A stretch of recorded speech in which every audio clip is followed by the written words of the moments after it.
Cette vidéo comporte tous les commentaires d'études sur les versets disponibles dans la Bible d'études Esprit et Vie, dans Actes des Apôtres chapitres 25 et 26. Chapitre 25, verset 8. Contre la loi des Juifs. Paul pense n'avoir commis aucune offense envers les Juifs ou la loi. Il respectait la loi morale de l'Ancien Testament, voir chapitre 21 verset 24.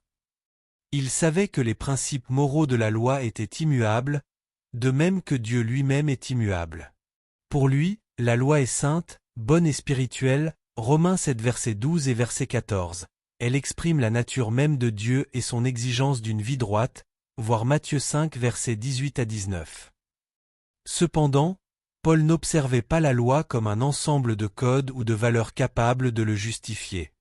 Une vie droite exige l'œuvre du Saint-Esprit. Ce n'est qu'une fois que nous avons été régénérés par la grâce de Christ que nous sommes capables d'obéir à la loi de Dieu, ce qui exprime notre désir de plaire à Dieu.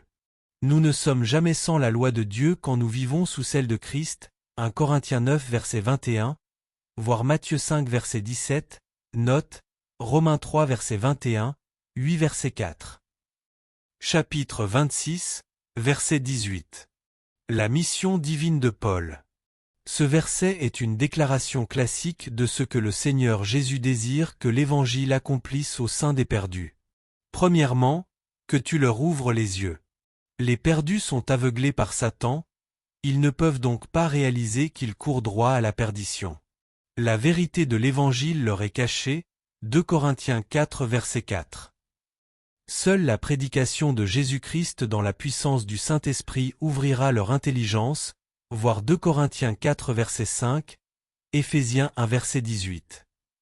Deuxièmement, qu'ils passent, de la puissance de Satan à Dieu. Satan est le prince de ce monde, et tous ceux qui vivent sans Christ sont sous son contrôle et sont esclaves de sa puissance. L'esprit de Satan est à l'œuvre dans la vie de tous les pécheurs, c'est-à-dire des « fils de la rébellion » Éphésiens 2 verset 2. La proclamation de l'Évangile dans la puissance de l'Esprit libérera les hommes et les femmes de la puissance de Satan et les introduira dans le royaume de Christ, voir Colossiens 1 verset 13, 1 Pierre 2 verset 9.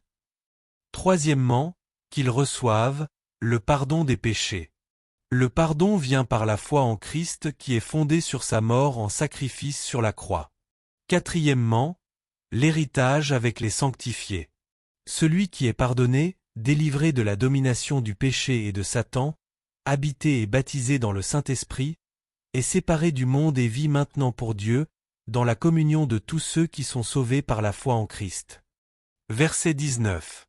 Je n'ai point résisté. La conversion de Paul à Christ a eu lieu alors qu'il se rendait à Damas. À partir de ce moment-là, il a reconnu Jésus comme son Seigneur et Sauveur et lui a consacré sa vie en lui obéissant, voir Romains 1 verset 5. Verset 20. La pratique d'œuvres dignes de la repentance. À la différence de certains prédicateurs, Paul ne prêchait pas que le salut se limitait à la foi en Christ et en sa mort expiatoire. Les apôtres du Nouveau Testament déclarent que personne n'est sauvé en Christ à moins qu'il ne se repente et se tourne vers Dieu, et démontre sa repentance par ses œuvres, voir l'article intitulé La foi et la grâce.